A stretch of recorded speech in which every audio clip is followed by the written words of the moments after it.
So, COC3 tayo guys. Computer System Servicing.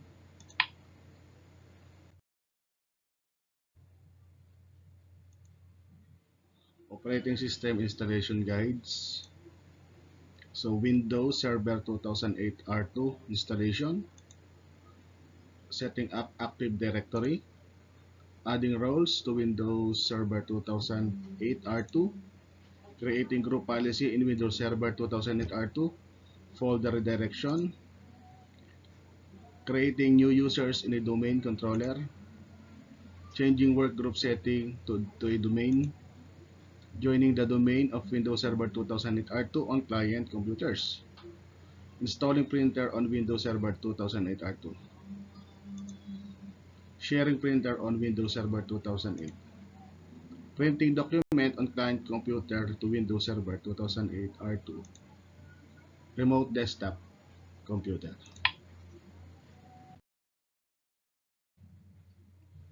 So as you can see, so ganito po yung mangyayari dyan sa boot natin. So yung ating BIOS, basic input-output system. So insert the bootable flash drive on your desktop computer and access the BIOS. Okay. Next one.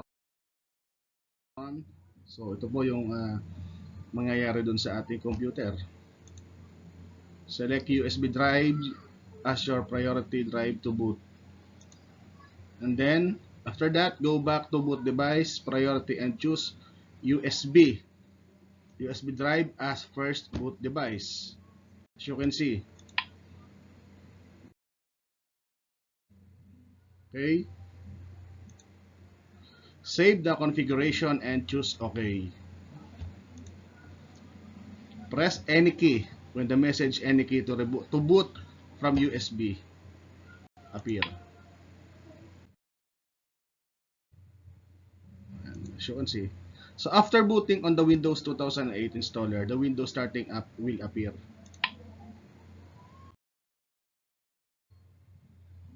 So, yan, ito po ang magiging tsura niya.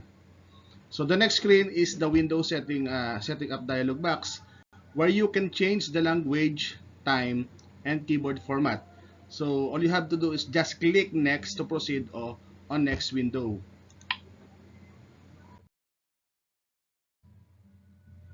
As you can see, on this window you have the option, so repair computer if you have already an existing operating system that needs to be repaired, but since we are doing a clean install, we will ignore that option and just click install now to proceed. So set up starting Windows will appear. So as you can see,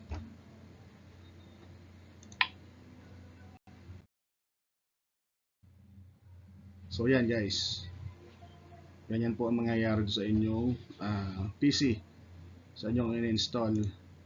Select the operating system you want to install. So select the Windows Server 2008 R2 standard. So license terms. Well, as you can see, and then next lang.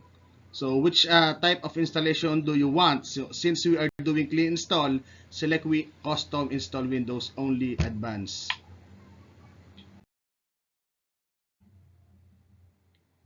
As you can see, where do you want to install Windows?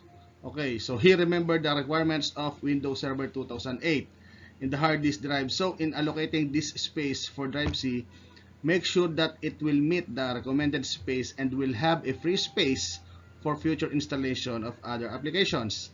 Click new to then create new partition. As you can see, after clicking the new option, enter the size of first partition or allocation for drive C. Select the remaining partition and click new. Click apply to create the remaining partition. This will create the drive D.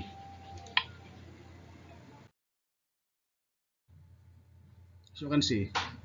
So make sure that the Windows Server 2008 will be installed on drive C. Installing Windows, this screen will appear after clicking next on partitioning window. Installing Windows, your computer will restart after it finished some task. So you can see, so may progress na po siya. Installing Windows, your computer will restart after it finish some task. Installing Windows, so when you see the complete installation is the next task to be done. So as you can see, setup will restart after the installation is done. The Windows will now load the operating system after the restart. So, and then, so all you have to do is click OK after changing the password. Well, as you can see, server. Preparing your desktop, just wait until the next screen appear. Press Ctrl plus Alt plus Delete key to start logging in. Type the administrator password that you created. As you can see, so the initial configuration task window will appear on the desktop. The next thing to do is to check the drivers on the device the manager if properly installed.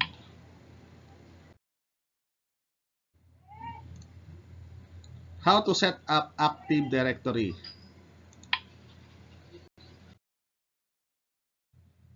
Okay, as you can see, okay, so all you have to do is to type DC promo. So press Win logo plus R, then type DC promo. So Active Directory domain services binaries are being installed.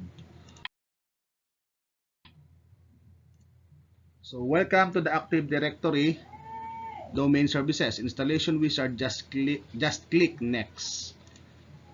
Choose a deployment configuration, choose create new domain in a new forest, then click next. Name the forest root domain, type here the fully qualified domain name, then click next.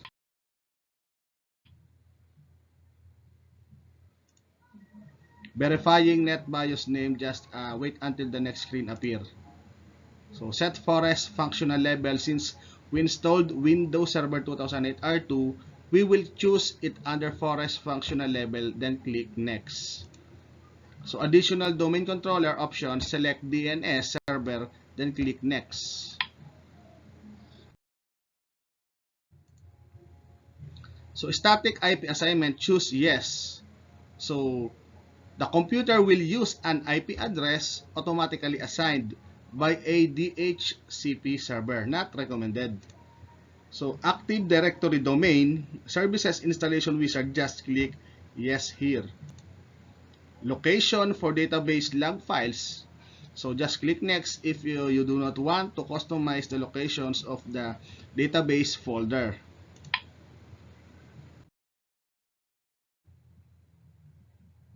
And then after that, directory services restore mode administrator password. So all you have to do is to put your password. Assign here password that will be used when this domain controller is started in directory services restore mode. So summary, click next. So Active Directory services installation wizard waiting for DNS installation to finish. And then after that, so you must restart your computer before the changes made by the Active Directory domain services installation wizard take effect. Click restart now. Okay. So next one, adding roles to Windows Server 2008 R2.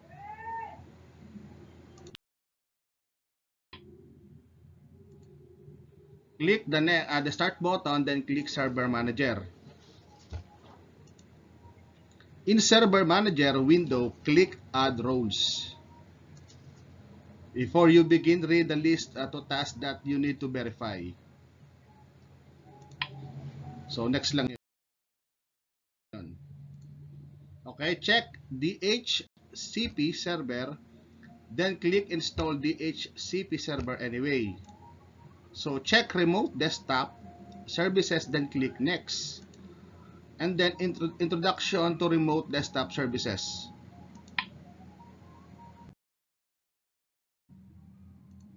And then select role services, check remote desktop sessions host. Click install. Remote desktop session host anyway, then click next. Uninstall and reinstall applications for compatibility, click next. So para maging compatible siya.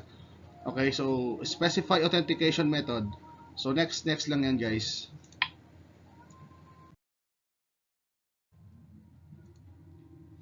Specify licensing mode, click configure later, then click next. Select user groups allowed access. Configure client experience, click next. DHCP server, click next after reading about DHCP server. Specify IPv4 for DNS server settings.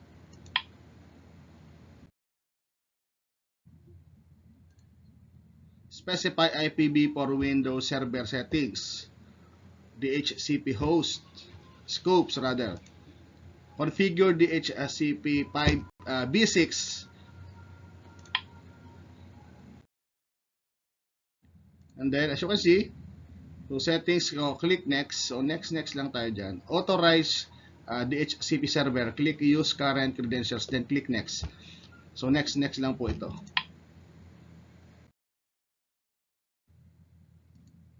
Okay. Print and document services. Click next. So next ulit. Select role services. Click print server. Then click next. Confirm installation selections. Click install. So all you have to do is to click install. Then after that, installation progress, wait until installation finish.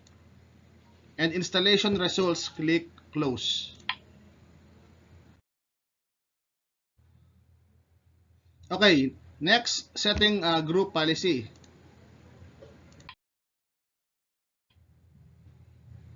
Well, so create a folder on drive D. For an example, rename it as shared folder for user 1. Right click on that folder and click share button under sharing tab.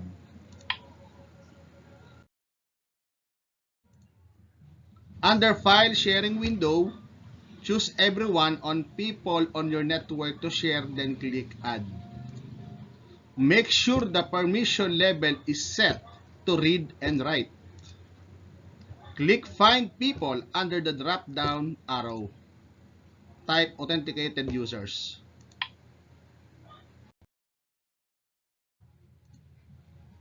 Create folder on drive D. So make sure the authenticated users permission level are set to read and write. Click done. Okay? Go to sharing tab and copy the network path. Open start menu and click group policy management. Expand forest by clicking the forest you created. Right click on the domain controller, then click create a GPO in this domain and link it here. Type a new GPO name, then click OK. Right click on it and click edit.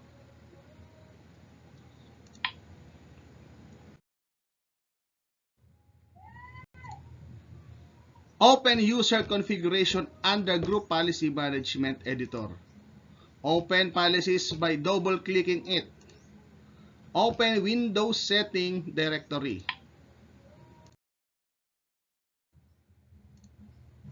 Open folder redirection. Let us use documents folder as an example for this tutorial. We will redirect the whole documents folder to the path that we created in local drive D. Right click on the documents and click properties under target tab.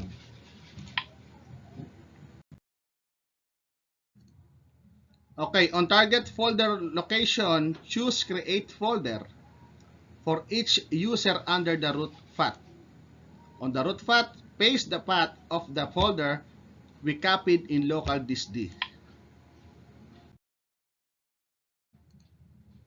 Okay, so under setting tab, uncheck grant the user exclusive rights to documents, check move the contents of documents to the new location and apply redirection policy to Windows 2000, Windows 2000 Server, Windows XP, and Windows Server 2003 operating system, then click OK. Okay, if a warning dialog box appear, just click yes to continue. So yes.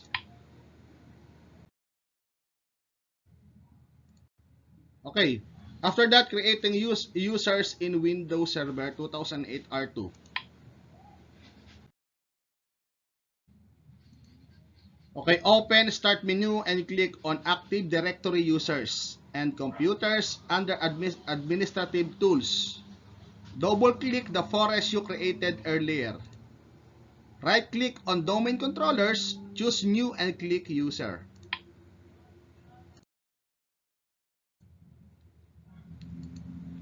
Type the new user's first name, initials, last name, full name, and user logon name.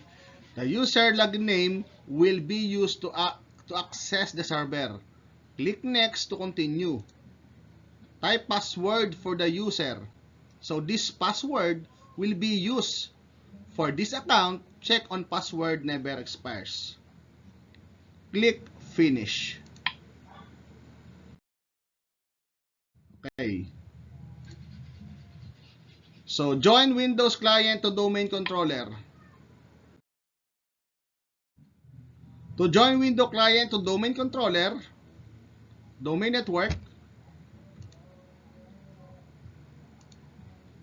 So right-click Computer Properties or go to Control Panel, Systems, and Security System. Click Change Settings on the System Properties window. Click Change button.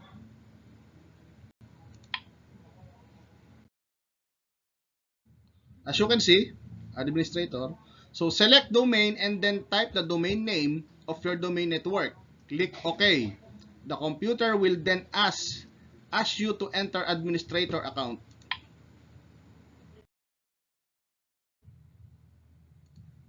As you can see, once done, you should be able to see a message that welcomes you to the domain network. Congrats! Your computer is now a member of the domain network. Restart your computer. So, deploy printer using group policy. As you can see, in the server manager, click Add Roles and select Print and Document Services role in the roles list. Select Print Server in the role services. This is the only service we need to deploy our printer using group policy object.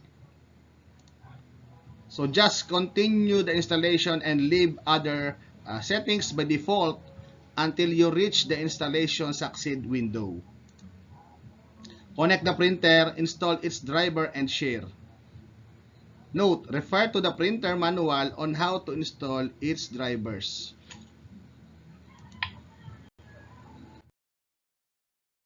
Okay? So go to Start, Administrative Tools, Print Management. Click All Printers, right-click Network Printer, and select Deploy with Group Policy. So specify where to deploy the printer. In this example, the network printer will be deployed.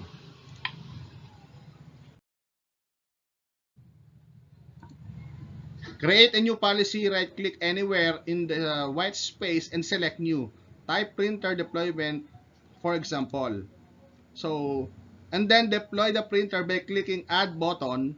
Check both the users that this GPU applies and the computers that this GPU applies. Click Apply and OK. So, update the policy.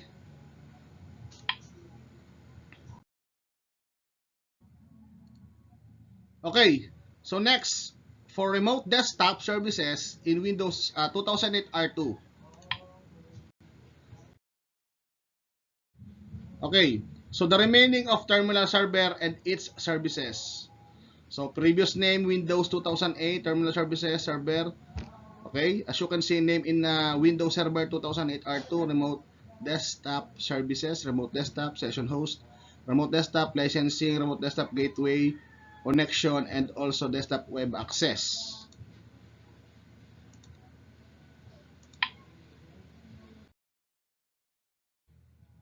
Okay, so before you begin, begin the installation by navigating to Start, Administrative Tools, Server Manager. This post is assuming that you already have dedicated Windows 2008 R2 server setup. Click on roles located on the left navigation pane and then select Add Roles located on the right pane to invoke the Add Roles wizard. So click Next. Select Remote Desktop Services as the role to install on this server. So and then click Next. So below Introduction to Remote Desktop Services is displayed. Microsoft have done a great job in providing administrators with documentation pertaining to the role being installed. And then you're going to click Next.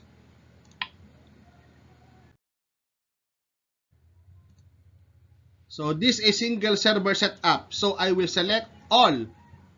Okay? All of the role services for remote desktop services, excluding remote desktop. Okay? As you can see.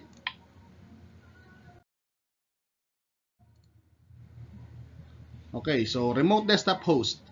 So known as terminal server, enables a server to host Windows-based programs or the full Windows desktop. Users can connect to an RD session host server to run programs, save files, and use network resources on that server.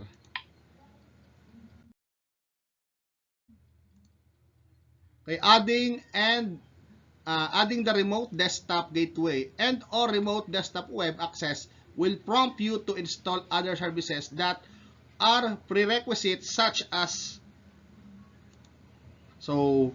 click and required role services. After you have the selected roles, click Next. So click Next.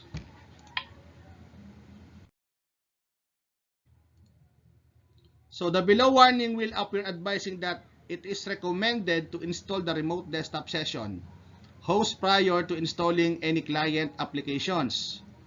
Because this is a new install of Windows 2008 R2, I can ignore this warning and click Next.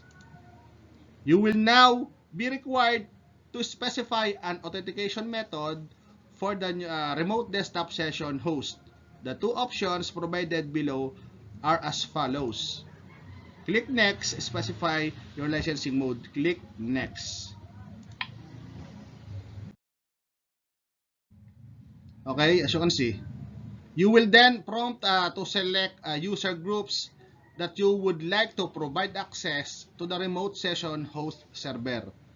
Okay, by default, the administrators group is added, and I will also be adding a security group, okay, that I have created and for remote desktop users. So users or user group added in this section will be automatically added to the local remote desktop users group. So and then click Next. The next screen will allow you to configure the client experience, providing your end users with similar functionality and visual experience found from a Windows 7 desktop.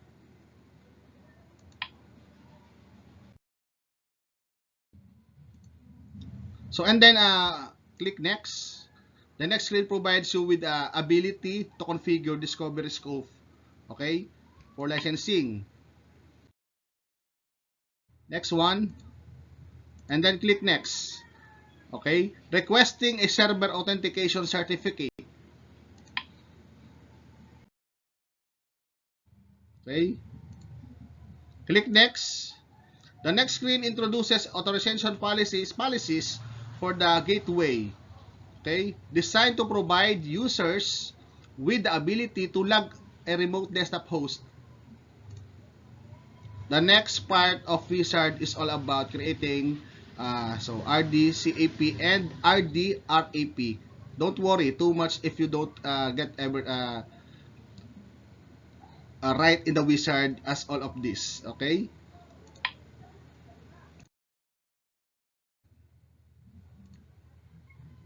I have created a specific Active Directory group called Remote Desktop Computers, in which I have added computers with remote desktop enabled. Okay, click next. So the next part of this wizard provides you with a primer on a network, policy, and access services. Click next, leave network policy server selected. So yan, ito na po yung sequence ng ating COC3. The following screen provides you with an introduction to the web server role that is required to be installed to remote desktop web access. And then click next and next again to accept the default role services options. Okay, we are finally presented with a summary of the confirmed installation. Okay, selections that we have made throughout this wizard. It is worthwhile printing and or saving this information via the available hyperlink to form part of your documentation. And then click install. So the installation process will now begin. And you will be presented with the installation results screen below notifying you of completion. Okay? Click close and then restart your server to complete the process. Okay, upon shutdown, restart and log. Windows will proceed with the installation and configuration of our roles and services.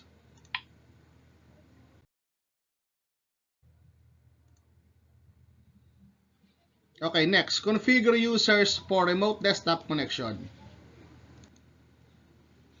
Configure users for remote desktop connection.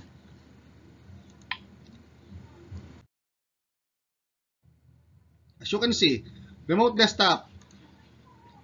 In the server, click add roles and select remote desktop service manager role. Select only the following services. Remote desktop session host. Users can connect remote desktop connection broker. This prevents a user with a disconnected session from being connected to a different RD session host server. Remote desktop licensing manages the remote desktop services client access license.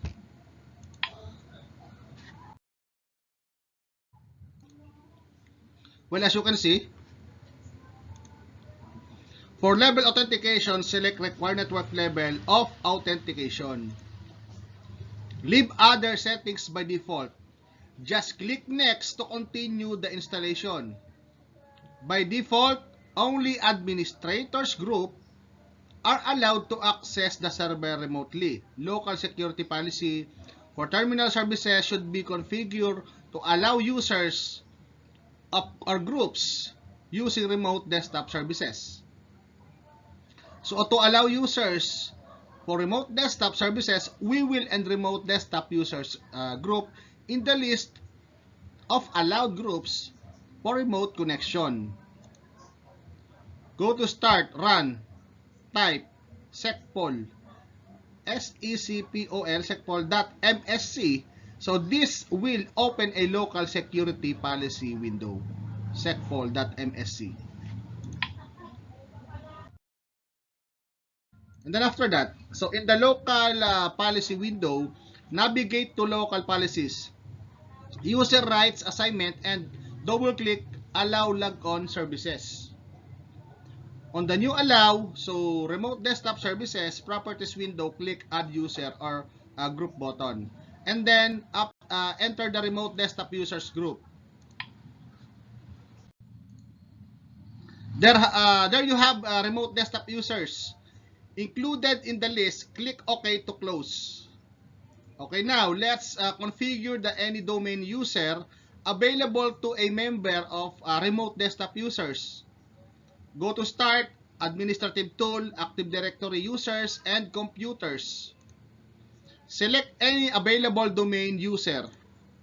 Right-click on the selected domain user and select Properties. And then, click Member on tab. Click Add button to add user groups.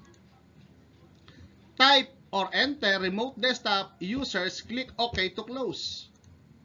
Done. The selected user is now allowed. So using a remote desktop services. As you can see, to check log on to client computer, go to Start, Run, enter mstsc dot. So you may also search remote desktop connection in the search bar. Okay? Remote desktop connection. As you can see, remote desktop connection. Enter the computer name or IP address of the server. On the next window, enter your domain account and password to connect. Done.